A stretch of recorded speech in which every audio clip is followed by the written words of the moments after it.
ขึ้นบ้านใหม่โดยโดยขอบโดยใจอายเด้อโดขอให้อายสุขยภาพแข็งแรงโดยโดยโดย เจ็บวันมีทุกข์ภัยไว้เลยเด้อขอให้ปลอดภัย สาธุ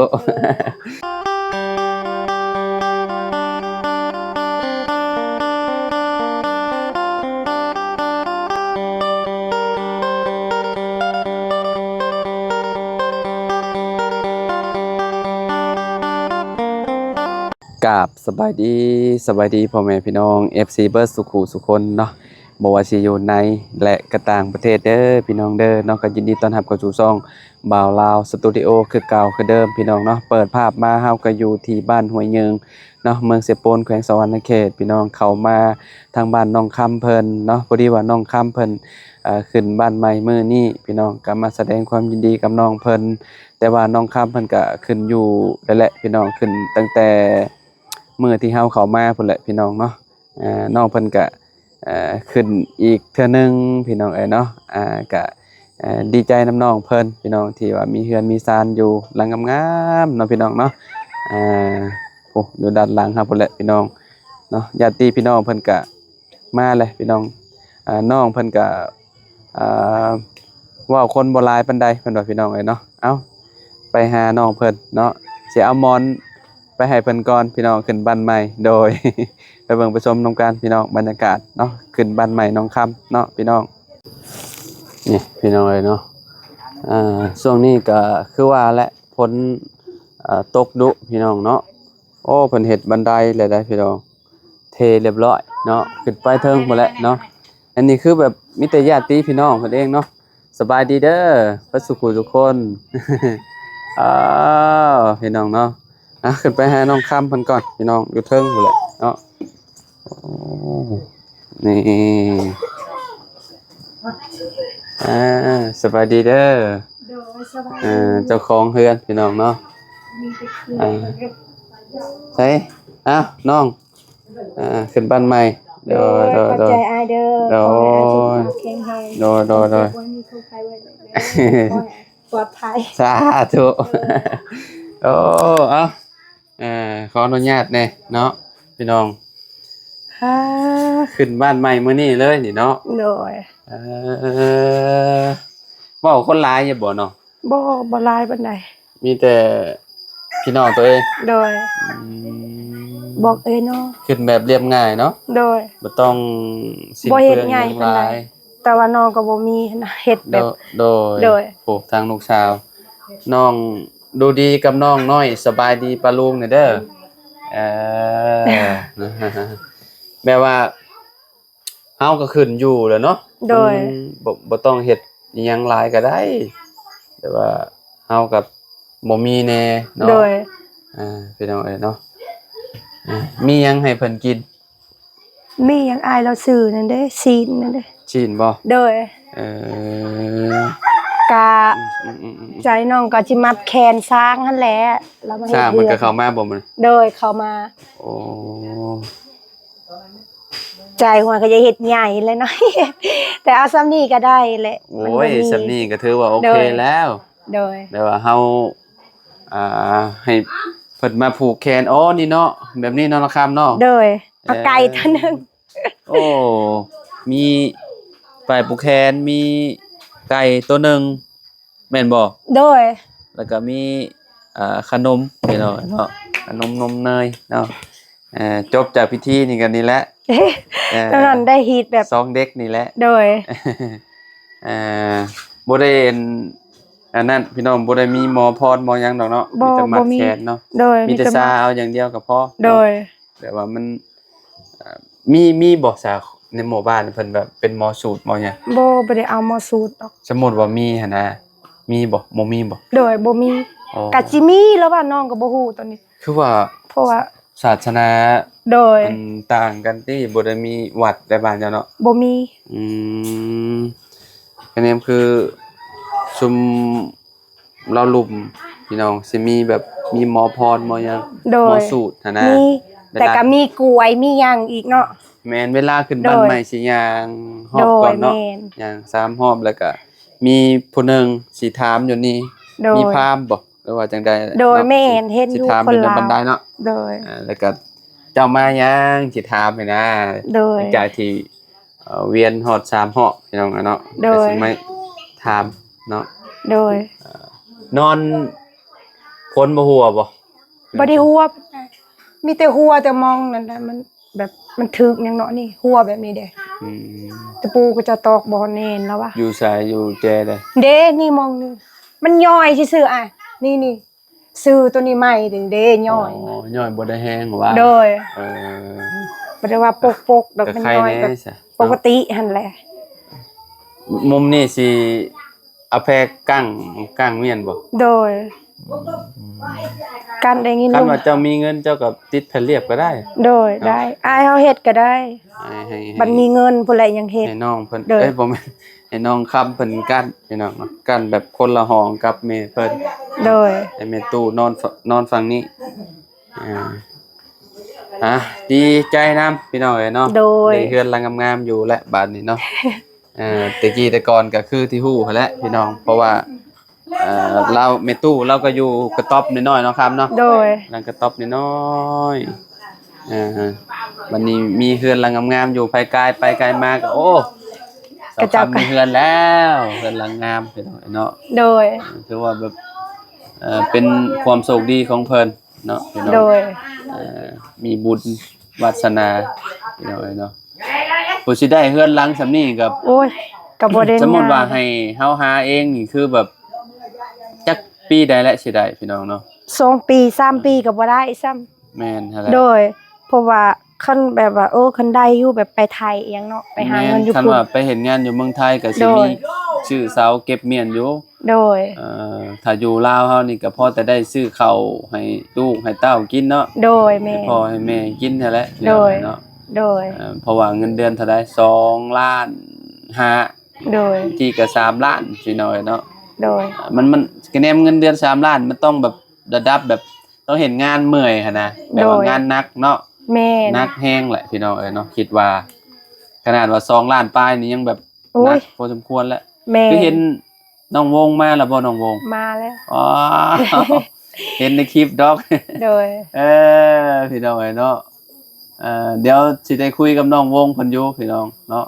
โดย ถามเพิ่นนำกันว่าเป็นแนวใดเหตุการณ์คือได้มาเลยเพิ่นไปได้2เดือนบ่ โดยเดือนหนึ่ง เดือนปลายเนาะ เดือนปลาย ที่ว่าเพิ่นไปเฮ็ดเวียกอยู่เซโปนนี่นะพี่น้อง โดย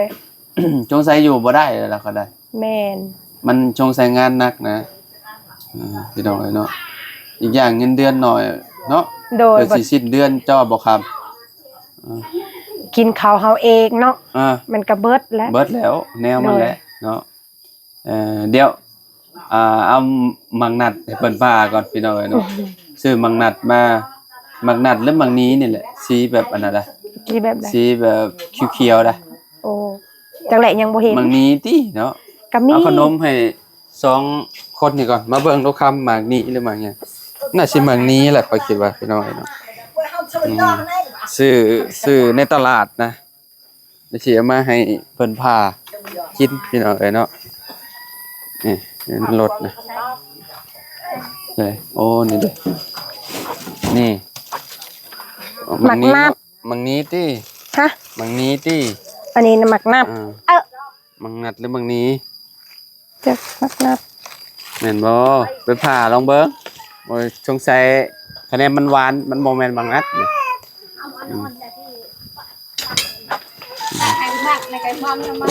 ปลาอายไปฉละจุเบะ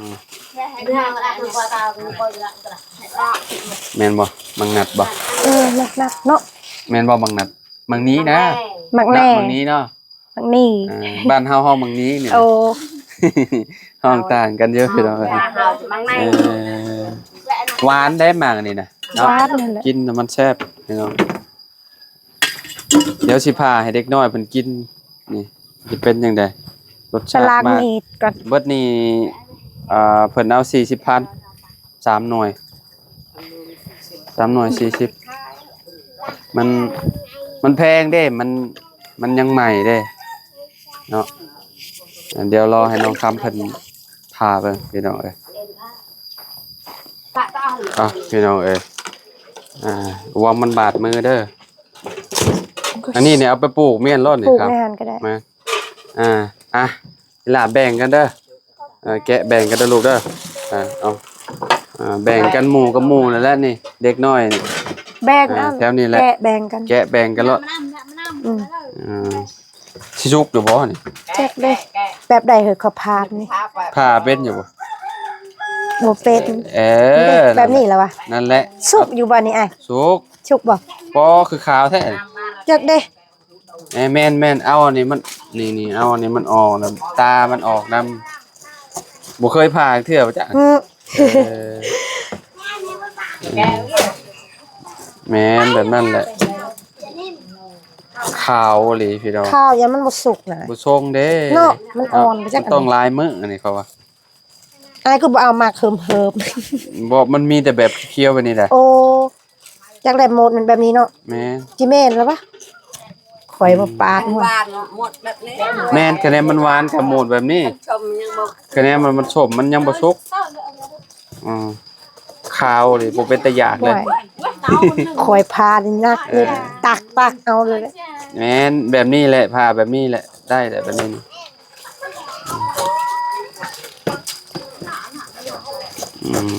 คมจนมีแต่เนาะ เอานั่นบ้าอัน โอ้มามีแต่พี่น้องบ่นี่นะ โดย โอ้ มีแต่เอ้ยน้อง มีแต่เอ้ยน้อง โดย อันนี้ร้านบ่ยาย นี่ลานมา อันนี้ก็ร้านเจ้า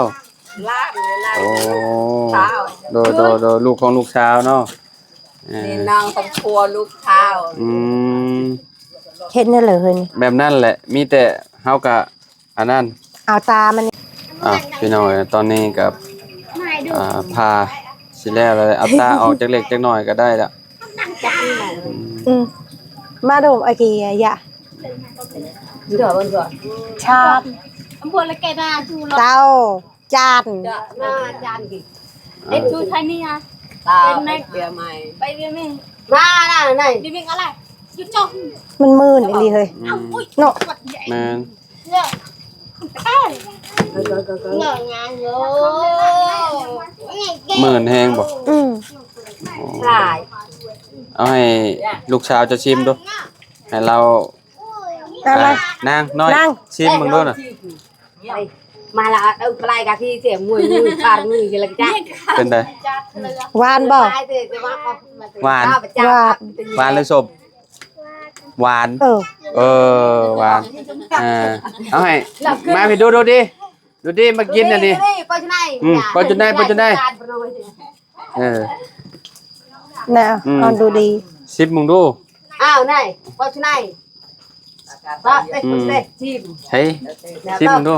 หวานอยู่บ่ ไปวาด เงียบดูดิ เอ้าคือเห็ดหน้าแปลกแท้หวานบ่โอ้โหเออ หวานน่ะ อ๋อแสดงว่าหมากมันเป็นแบบนี้เนาะ หมดมันแบบนี้หวานได้ โอ้คักใช่ในการอยู่ เด็กเรา เด้คือตะนะ โอ้พี่น้องเอ้ยเนาะหวานนี่แหล้วเอาให้เด็กน้อยผู้ใหญ่กินน้ำกันนี่แหละเนาะ เอาคุย คนบ่เคยผ่าเทื่อได้นี่เบิ่งน้ำมานี่ทำนี่ บ่เคยมา บ่เคยกินเนาะ โอ้จะรักบักเบียชิโกยกูรักนึงนี่ละ ได้ผิดใจไป ตาเรา พาอีกบ่ ก็อะไรตาไปเจงตาได้นี่ไงไปเรื่อย เวลาจำพาก็ได้ให้น้องวงมาก่อน ให้น้องวงพา ให้น้องวงเพิ่นพา ไปปลูกไว้นะ กินชิมมึงดูชิมเบิ่งเอามาไปค่ะคุณนะ โดยเอา ขมักขัดใจแม่เห็น ในหมู่บ้านปลูกอยู่บ่ในหมู่บ้านเจ้านี่ได้โอ้บ่ได้ปลูกเนาะ ไม่แนว อันนี้มีแต่ฮักเอาไปปลูกแล้วครับ โดย โอ้ยได้กินยอดอยู่เด้นี่ โอ้ อ้าวเอาผ้าตัดออกก็ได้ติเดี๋ยว นี่หลัง อันนั้น การน่ะ ไปกระโดดแน่นะ ไปเอา คอยนะ